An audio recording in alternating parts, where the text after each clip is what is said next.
Bom dia, tudo bem? Quero cumprimentar você que veio aqui no Teatro UOL, no Shopping Higienópolis. E para você que está em casa também quero te cumprimentar e eu quero dizer o seguinte, faça planos e venha. As nossas reuniões acontecem todos os sábados, às 11 horas e ao meio-dia. Tá bom? Bem, vamos lá. Alguns recadinhos para vocês de hoje. Primeiro, eu gostaria de convidar você que acredita nisso que está acontecendo aqui agora, nessa nossa proposta de levar Jesus, levar o Evangelho para as pessoas, independente de onde elas estejam. Eu quero te convidar a participar com a gente, ajudar a levar essa mensagem a muito mais pessoas através da tua oferta. Você pode estar fazendo através do Pix que está aparecendo aí na tua imagem, aí na tua casa. E eu vou falar para vocês qual que é. É super fácil. É pix@umlugarcomunidade.com.br. pix@umlugarcomunidade.com.br. E assim você está colaborando para que a gente possa continuar essas séries, continuar a falar de uma forma diferente e de uma forma onde todos possam acessar e ser acessados. Tá bom? Bem, eu também quero falar para você que continua aquelas reflexões do pastor Edson Nunes. Você pode estar vendo o podcast dele sobre Salmos nas redes. Tem o canal do YouTube, o Instagram e também tem o podcast no Spotify e na Apple Music. Tá bom? Por enquanto nós estamos nesses canais aí. Você pode estar acompanhando a gente, o pastor Edson, né? E são reflexões diárias que você pode estar acompanhando. Você pode estar no seu carro, você pode estar, enfim, no metrô, no ônibus, sei lá onde você vai estar. Você pode estar ouvindo, tá? É muito legal, tá? Eu já ouvi, recomendo. Eu tenho certeza que muita gente aqui já fez isso, tá? De repente você não tem o que falar lá para o seu amigo que está triste, então recomendo, que eu acho que pode ajudar de alguma forma, tá bom? Bom, o Ministério das Famílias agora em julho, ele está de férias, né? Férias, né? Julho, vamos dar uma descansada. Porém, as meninas, elas estão pedindo para avisar aqui que vocês devem acompanhar a agenda das atividades, tá? Pelas redes sociais da comunidade, você pode acessar lá. Quando você entra na nossa página, é super simples. Você vai no canto superior direito, tem lá as 3 barrinhas, clica lá que você vai ver o Ministério das Famílias, que é bem legal e você pode participar. Quem tiver dúvida, quiser participar do Papo de Família, você pode enviar um e-mail para famílias@umlugarcomunidade.com.br. Então você já viu que é super fácil. O @umlugarcomunidade.com.br é fácil. Você só inclui no início famílias. Tá bom? Bom, e eu quero falar, tenho propriedade para falar disso, pequenos grupos. Eu quero te convidar a participar dos pequenos grupos. Os pequenos grupos, eles estão acontecendo em vários lugares, não só de São Paulo, de outros estados e também fora do país. Nós já temos PG até em Lisboa e nós pretendemos aumentar essa conectividade para que você possa estar participando de alguma forma. Eu quero te convidar, você que está aqui no auditório, você que está em casa, que você possa participar dos pequenos grupos. É muito simples, é só você enviar também um e-mail para umlugarcomunidade.com.br, tá bom? /pequenos grupos. Daí você vai estar entrando em contato com um pequeno grupo mais próximo e o líder, o anfitrião, vai estar falando com você, tá bom? E para quem se interessa em abrir a sua casa, você também pode mandar o pg@umlugarcomunidade.com.br e falar comigo, tá bom? Que eu vou estar te esperando, assim, ansioso, porque a gente tem muito lugar que a gente gostaria de acessar, tem muita gente que gostaria de ser acessada, tá bom? Bem, nós temos o coral, vocês vão ver daqui a pouquinho. E para quem mora aqui em São Paulo e quer participar do nosso coral, você pode fazer a sua inscrição pelo site da comunidade, tá bom? É muito fácil. Eu convido você para que você participe. A gente tem muitas formas de participar da comunidade. Você pode agora estar em casa, tirar uma foto, colocar lá, @umlugarcomunidade e estar postando. Você pode estar ajudando no engajamento das nossas redes. Vai ser muito legal divulgando toda essa mensagem. Tá bom? E a nossa série de hoje é a da Mar, uma teologia da natureza. Tá bom? Hoje nós vamos ter, então, essa mensagem. E eu quero te convidar nesse momento pedir para que você pegue o seu celular, coloque no modo avião, ou então no modo silencioso, para que a gente não tenha nenhum problema com os celulares, tá bom? Eu quero te convidar agora para orar. Vamos orar junto? Obrigado, Senhor Deus, muito obrigado, Pai, porque nós estamos aqui mais uma vez para juntos te adorarmos. Que o Senhor possa estar conosco, é o que nós te pedimos por Jesus. Amém.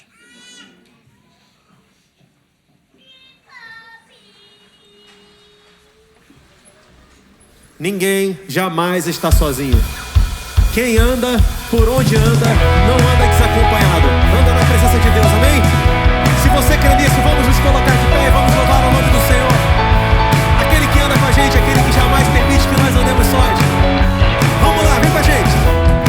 Nos lugares que eu pisar, com a planta dos teus pés, eu sei que pisarás. E as pessoas que eu tocar, com tuas próprias mãos, eu sei que tocarás. Por saber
o Senhor também vai tocar, amém? E as pessoas que eu tocar, com tuas próprias mãos, eu sei que tocarás. Por saber que vive em mim, viverei pra ser o que queres de mim.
andamos, com as pessoas com as quais nós falamos, os lugares que frequentamos, é a partir disso que o nome dele é glorificado. A gente tende a achar que a glória dada àquele que tudo fez é através de uma música que a gente canta no culto, ou do momento que a gente se encontra aqui. É também isso, mas não é só isso. Deus é glorificado nos lugares onde você passa, com as pessoas com as quais você convive, com seu vizinho, com seu colega de trabalho. É na minha e na sua vida que a glória de Deus se faz, atravessa a minha vida e chega nas pessoas que estão ao nosso entorno. É assim que nós glorificamos Ele. Digno é o Cordeiro que foi morto, santo, santo Ele é um novo cântico ao que se assenta sobre o trono do céu. Ele é digno, Digno é o Cordeiro que foi morto, santo, santo Ele é um novo cântico ao que se assenta sobre o trono do céu. Santo, santo, santo, Deus Todo-Poderoso, que era, é e há de vir. Com a criação eu canto louvores ao Rei dos Reis. És tudo para mim e eu te adorarei.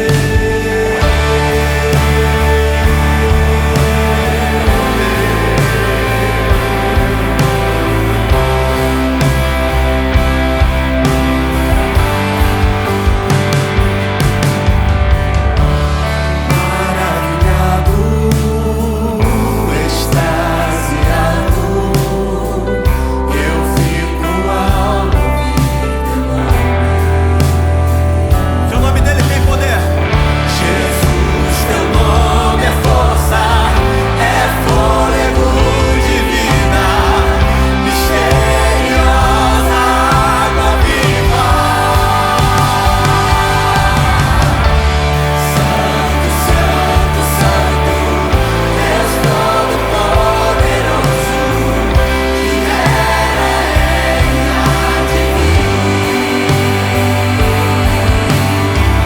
Com a criação eu canto louvores ao Rei dos Reis.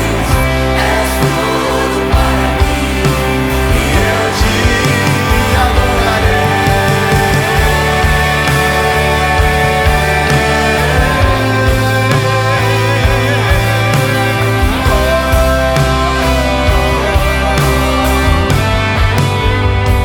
Porque o nome de Cristo tem poder. Maravilhado, Porque tem poder. extasiado, eu fico ao ouvir teu nome. Teu nome tem poder. Maravilhado, extasiado, eu fico ao ouvir teu nome. Maravilhado, extasiado, eu fico ao ouvir o teu nome. Jesus,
adoramos ao Senhor porque sabemos que a nossa caminhada não é solitária. Que aonde eu ando, como a gente começou a cantar, aonde eu ando, com quem eu estou, eu tenho certeza que é Ele quem guia meu caminho. Eu tenho certeza que é Ele quem dirige os meus pés, porque Ele é o Deus que ouve, Ele é o Deus que vê, Ele é o Deus que conhece a sua jornada, a minha. Ele é o Deus que escolheu ser usado, escolheu ser conhecido através de pessoas como eu e você. Ele escolheu isso. E é por isso que nós declaramos a sua soberania. És meu Deus e meu Senhor, não há outro além de ti. Guarda-me, eu sempre confio em ti. És meu ouro, minha herança, meu tesouro de valor. Cobre-me com o teu escudo, minha alma se alegra em ti. A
pode calar a voz daquele que em espírito e em verdade se coloca diante de Deus com o coração aberto, puro, contrito e pede para que Deus fale ao seu coração. Hoje você chegou aqui, eu não conheço a sua caminhada, a sua história.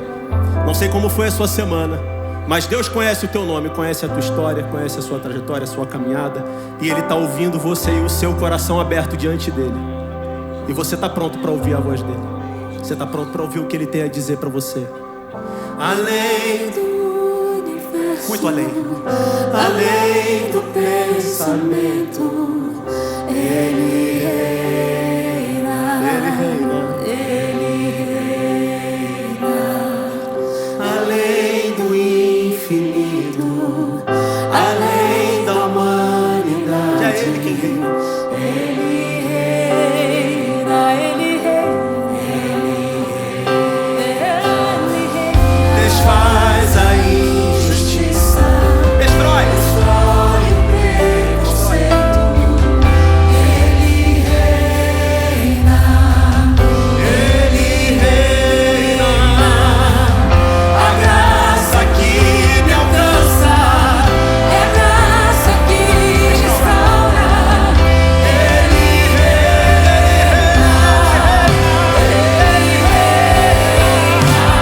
reina, além do universo, Além do pensamento, Ele reina, além do infinito, além da humanidade. Ele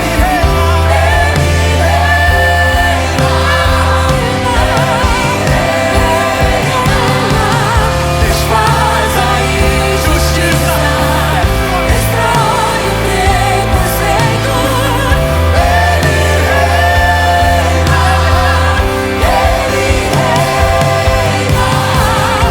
graça que me alcança é a mesma, é a graça que restaura.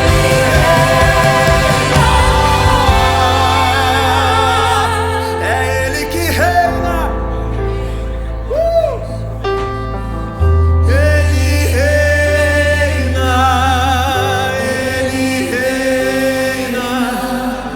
A graça que nos alcança é a graça que restaura. Ele reina. Ele reina. É a mesma graça, a graça que me alcança, é a graça que restaura. Ele reina, Ele reina, Ele que reina.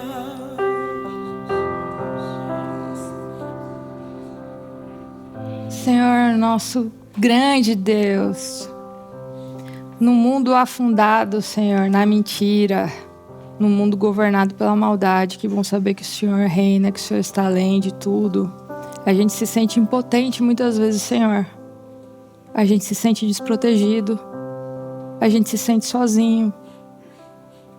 Mas, Senhor, muito obrigada porque através, Senhor, dessa canção e através das Tuas palavras, a gente lembra que o Senhor é poderoso para restaurar a nossa vida, para restaurar o nosso mundo. E muito obrigada, Senhor, porque hoje a Sua graça também nos alcança. A Sua graça nos restaura. Que a Tua palavra, Senhor, venha restaurar o nosso coração, venha trazer paz e venha trazer uma esperança, Senhor, para os dias que vivemos. Em nome de Jesus, amém.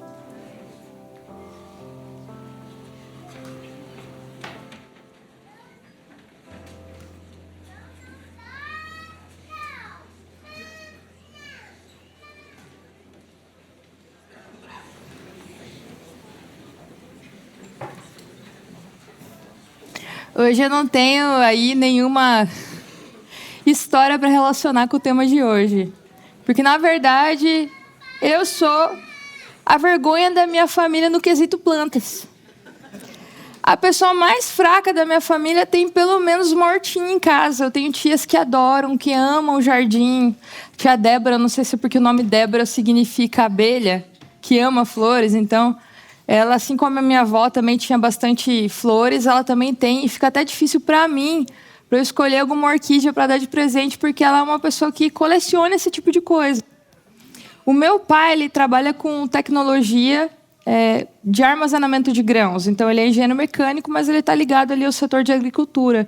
E mesmo antes de fazer faculdade, ele escolheu algo no ensino médio, né, que era segundo grau profissionalizante. Ele escolheu ser agente de segurança vegetal, que eu não sabia o que era, mas eu pensava que era tipo pelo direito do brócolis, pela segurança do almeirão, mas na verdade é um tipo de técnico agrícola.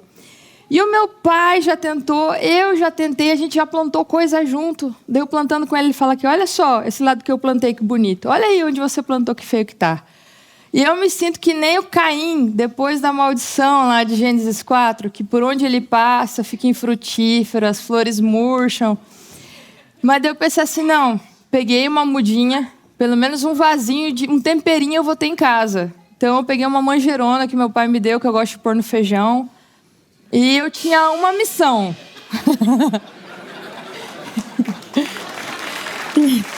Muito bom, gente.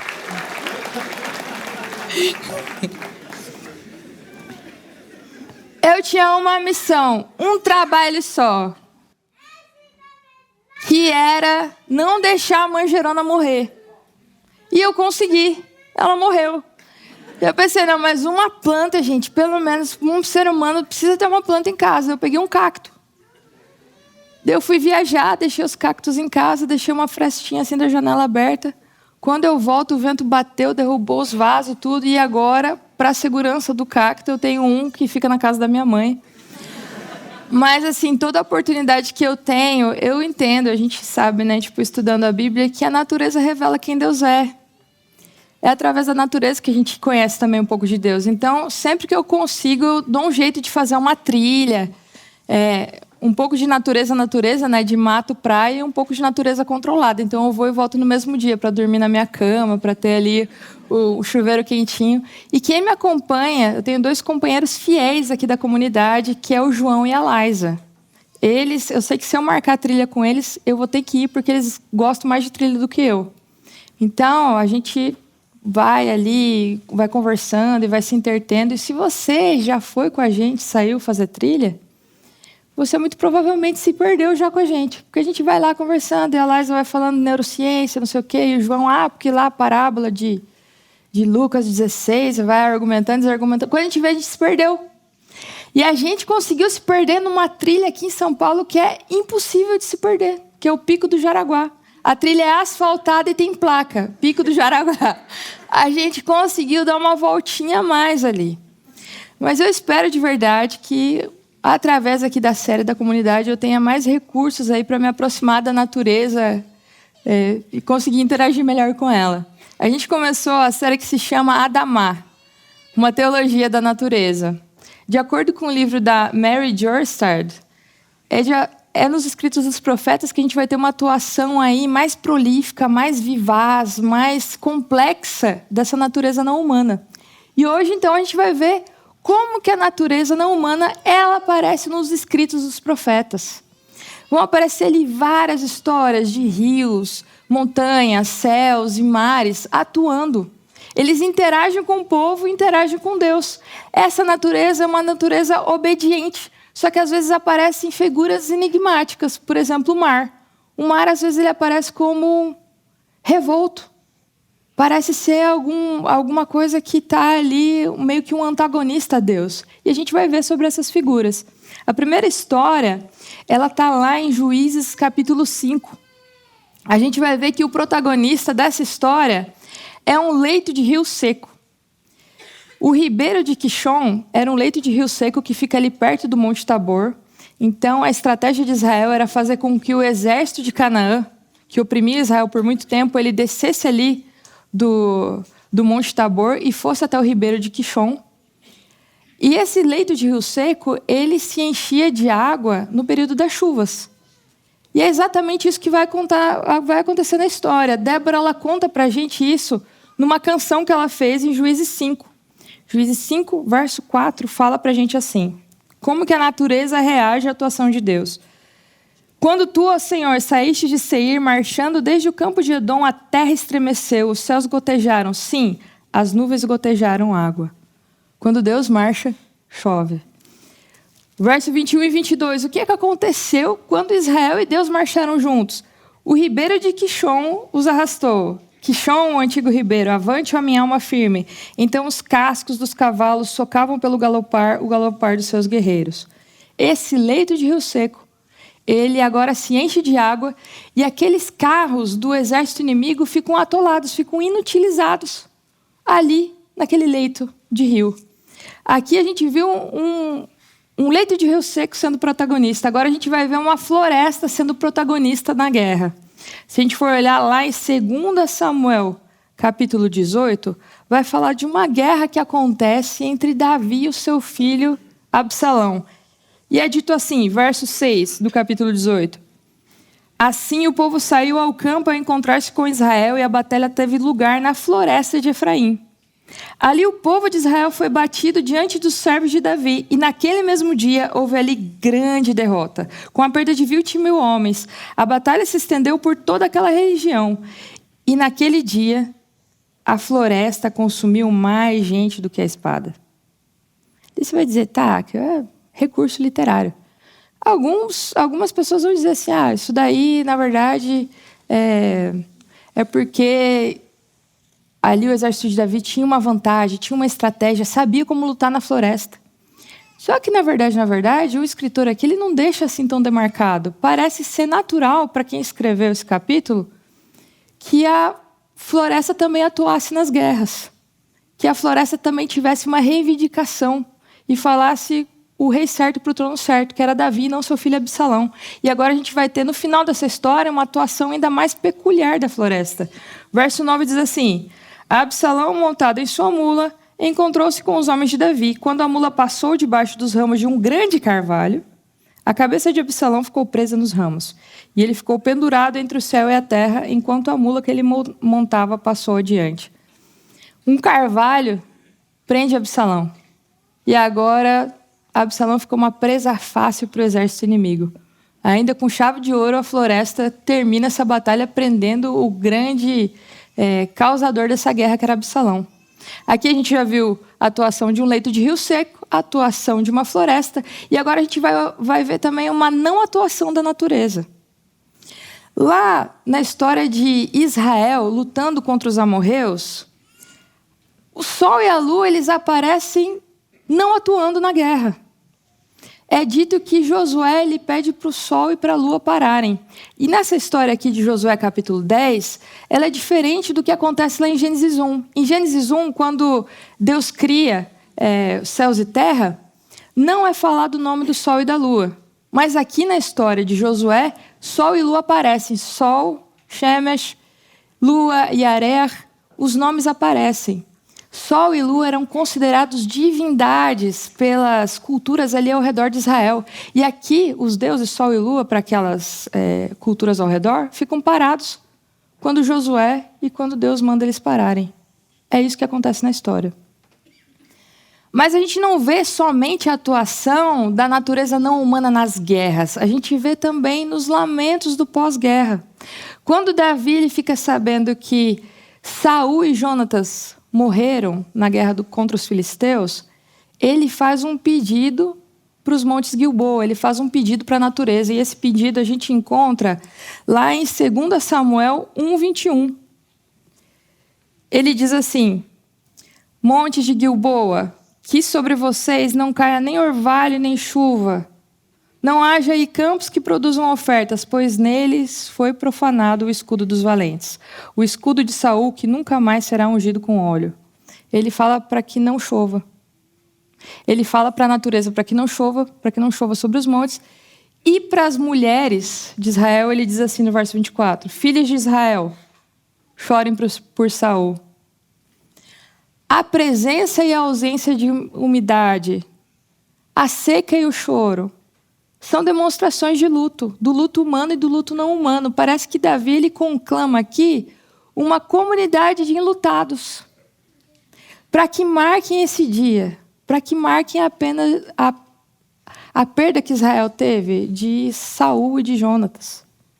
Então a gente vê aqui, a gente sabe, é claro, que existe aí uma diferença de interpretação que a gente tem hoje da natureza para aquela que o povo de Israel tinha nos tempos lá de Josué.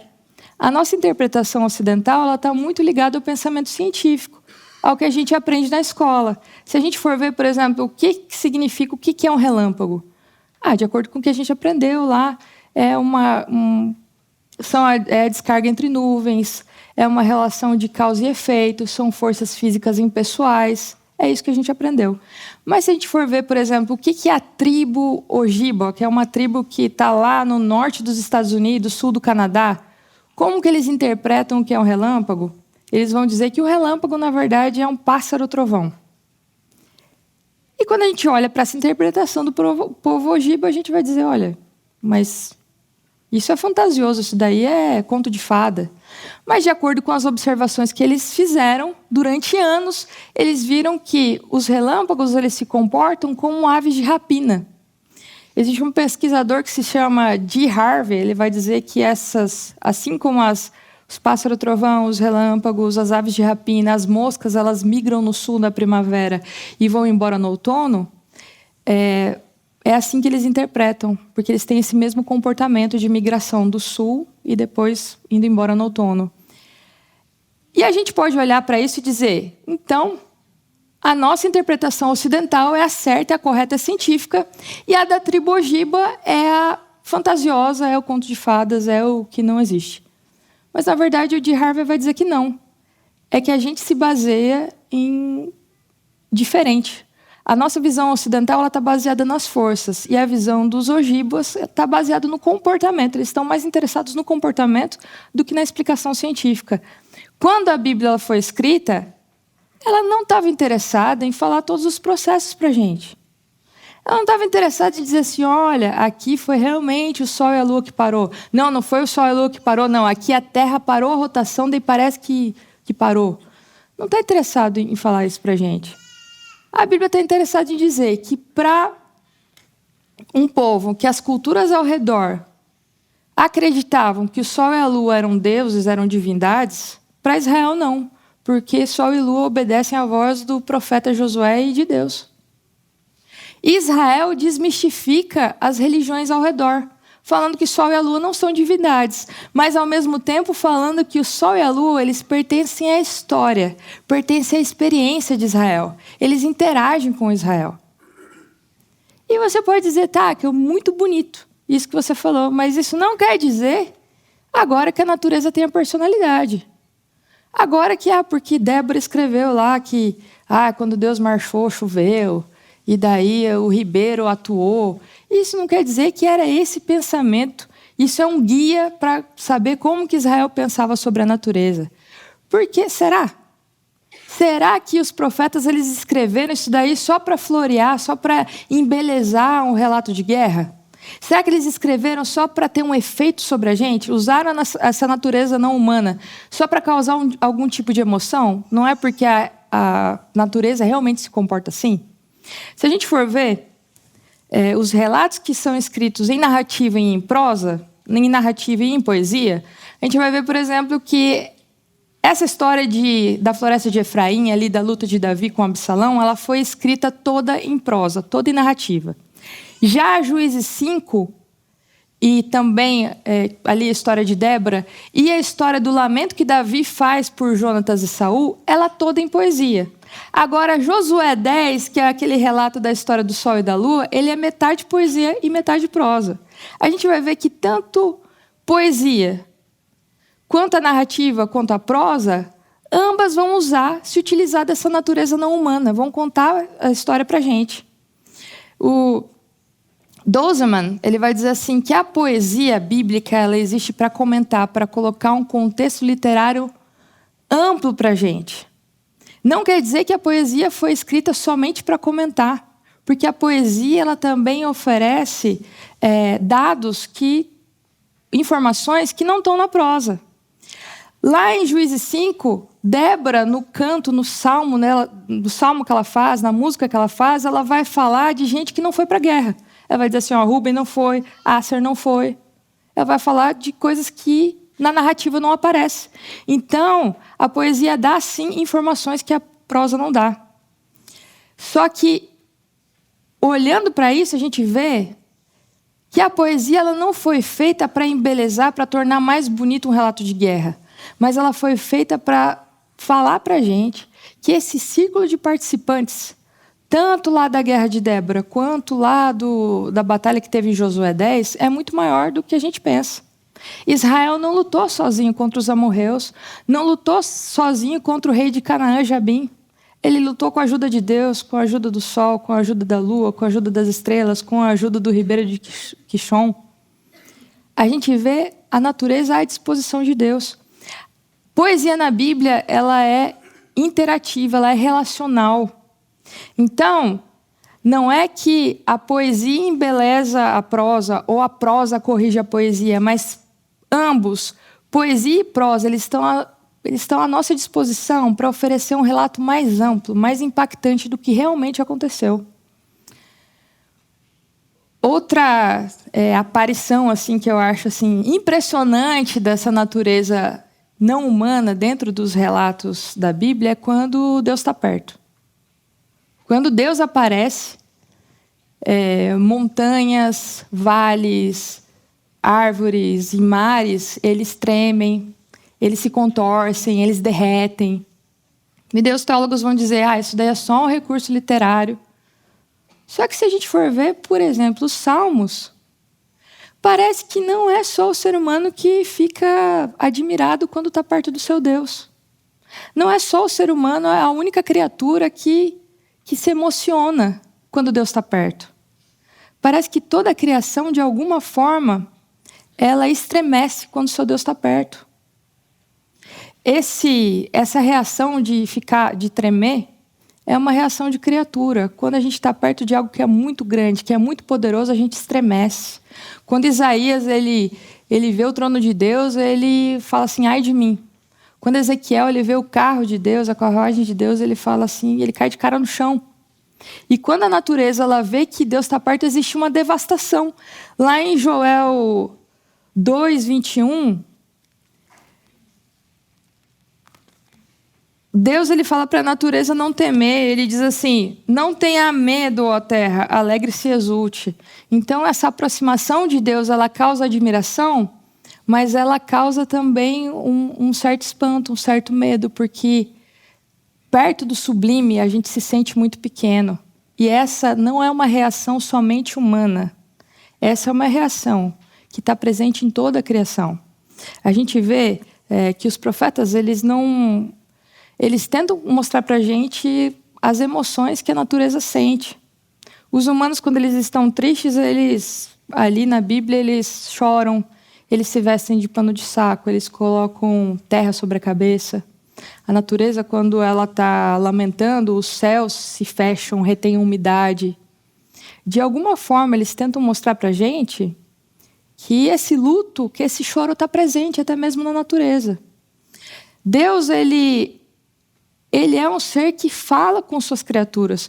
Quando a gente vê, por exemplo, o mar, nas outras culturas, o mar era apresentado como uma divindade, como um Deus. Aqui não, na Bíblia não, porque Deus ele não interage com outros deuses. Só existe um Deus na Bíblia, que é Deus. Então,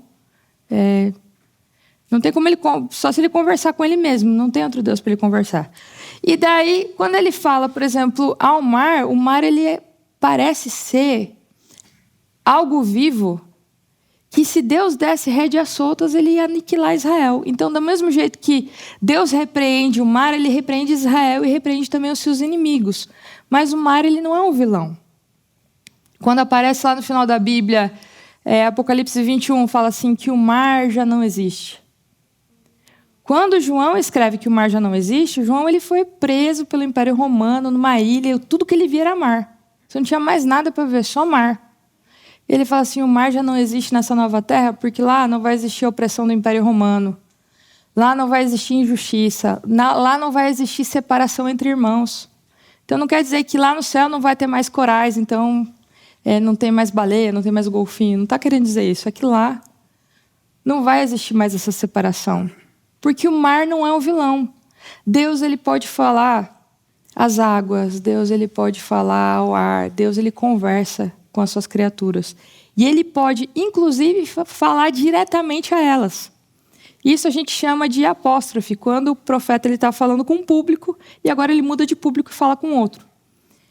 De novo, alguns teólogos vão dizer que isso é apenas um recurso literário, que o profeta ele vai usar um público imaginário para se referir a Israel, então ele usa para fazer um contraste.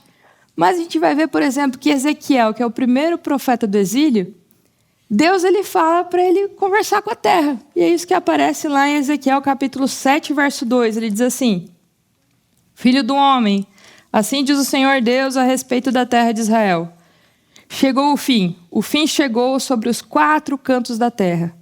E Deus fala para Ezequiel profetizar contra a terra, contra os montes de Israel, contra o solo de Israel, contra o sul, contra as florestas do Neguev.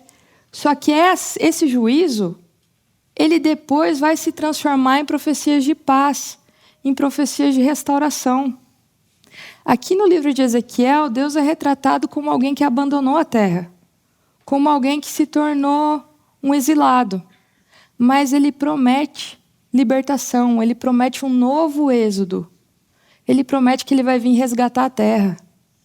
E a gente pode falar, algumas pessoas chamam Ezequiel 36 de o evangelho da terra, porque Deus promete coisas para a terra aqui em Ezequiel 36.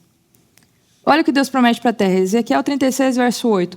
Quanto a vocês, monte de Israel, vocês produzirão os seus ramos, darão os seus frutos para o meu povo de Israel, o qual está prestes a vir. Porque eis que estou do lado de vocês, eu me voltarei para vocês e vocês serão lavrados e semeados. Multiplicarei pessoas sobre vocês, toda a casa de Israel, sim, toda ela. As cidades serão habitadas e as ruínas serão reconstruídas. Multiplicarei pessoas e animais sobre vocês. Eles se multiplicarão e serão fecundos.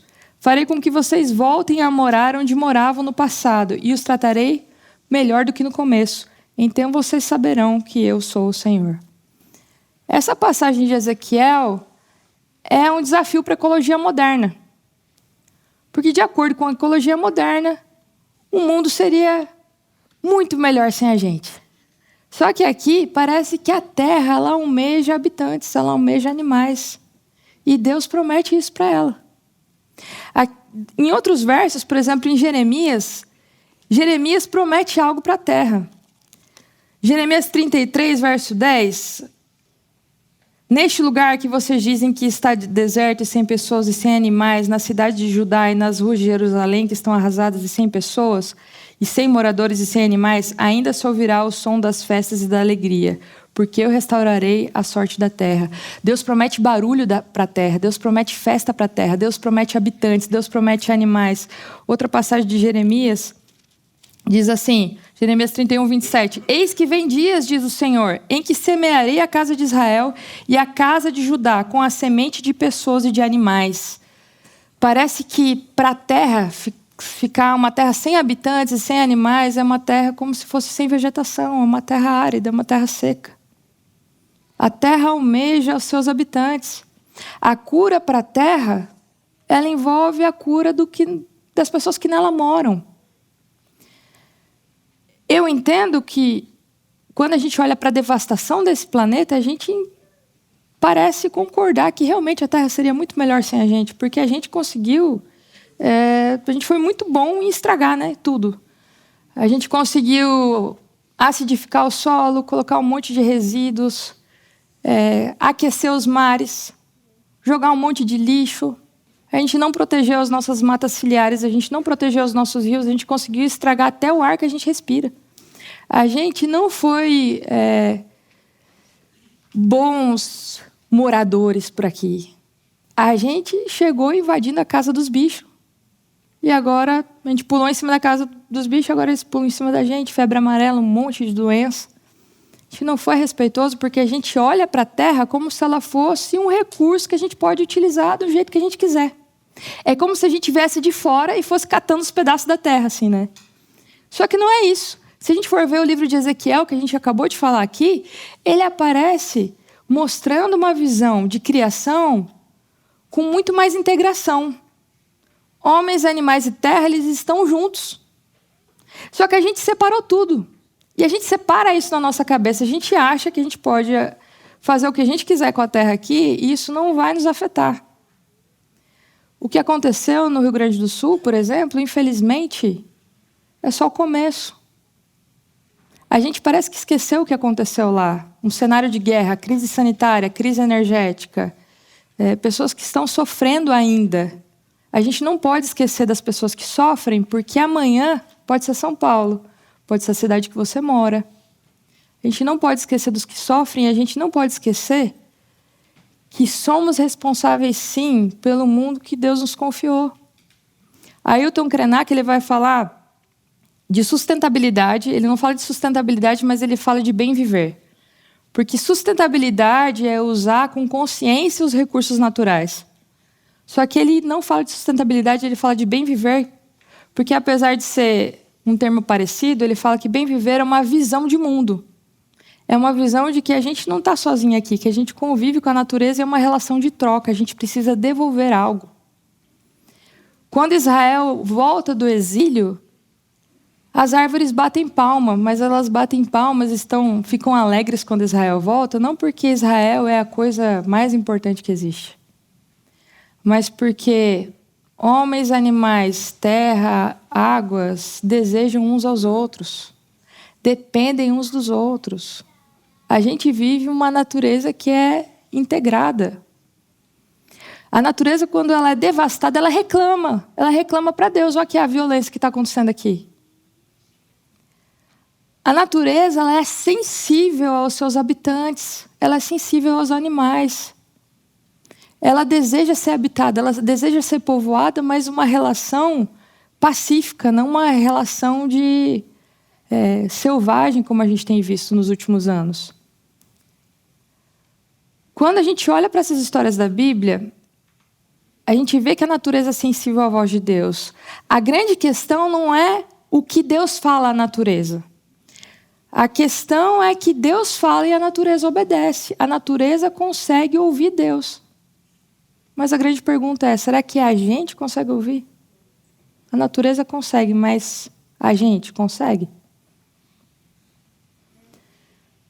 Nosso grande Deus, hoje nós conversamos, Senhor, sobre a grande criação da qual fazemos parte. Um mundo maravilhoso que o Senhor nos deu. E nós te pedimos perdão pelo jeito que a gente tem utilizado, Senhor. Pelo jeito que a gente tem se tratado. Pelo mal que temos feito a nós mesmos, Senhor. Porque temos estragado tudo aquilo que temos tocado, Senhor. Porque impedimos milhares de seres vivos de renderem glória a Ti. Temos destruído tudo. E eu te peço, Senhor, que a gente possa lembrar das pessoas que sofrem. E sermos responsáveis, Senhor, porque eu sei que olhando, parece que não existe esperança nenhuma. Parece que já era, o planeta acabou. Mas nós te pedimos, Senhor, pela cura, nós te pedimos, Senhor, pela restauração. E nós te pedimos, Senhor, pelo poder que só o Senhor tem. O Senhor é capaz de restaurar. O Senhor é capaz de nos curar. Que o Senhor nos cure, que o Senhor cure também a nossa terra. Em nome de Jesus, amém.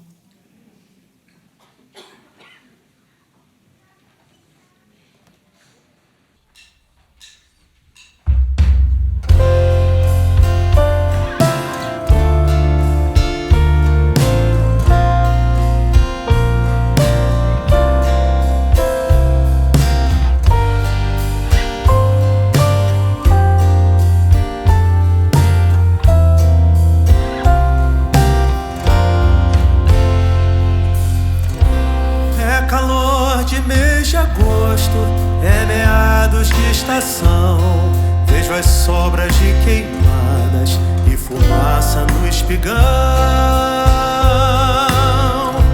Lavrador tombando a terra, dá de longe a impressão de losangos cor de sangue desenhados pelo chão.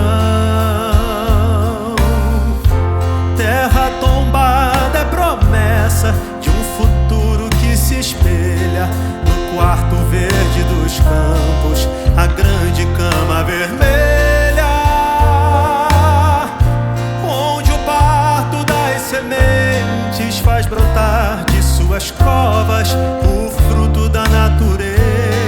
cheirando a criança nova. Terra tombada, solo sagrado, chão quente, esperando que a semente venha lhe cobrir de flor. Também minha alma ansiosa espera, confiante, que em meu peito você plante a semente do amor.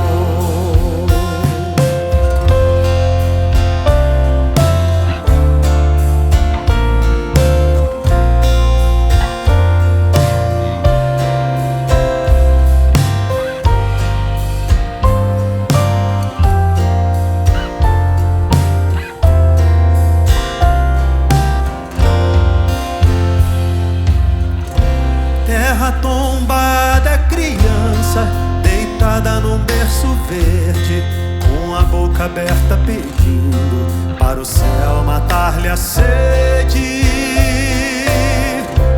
Lá na fonte, ao pé da serra, é o seio do sertão.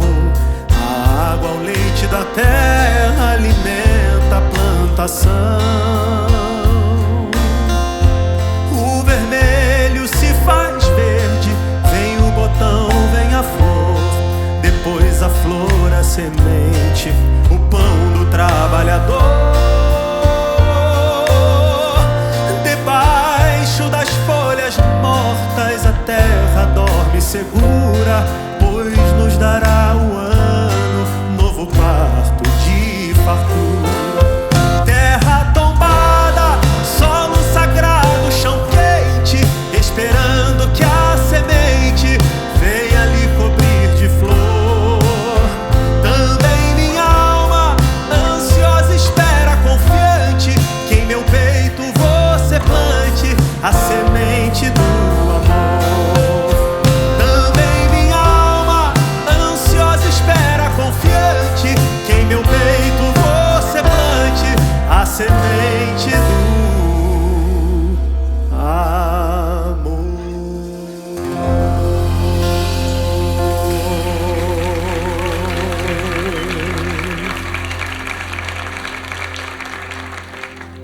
Que o Senhor te abençoe e te guarde, que o Senhor faça brilhar o seu rosto sobre ti, tenha misericórdia de ti, que o Senhor sobre ti levante o seu rosto e te dê a paz.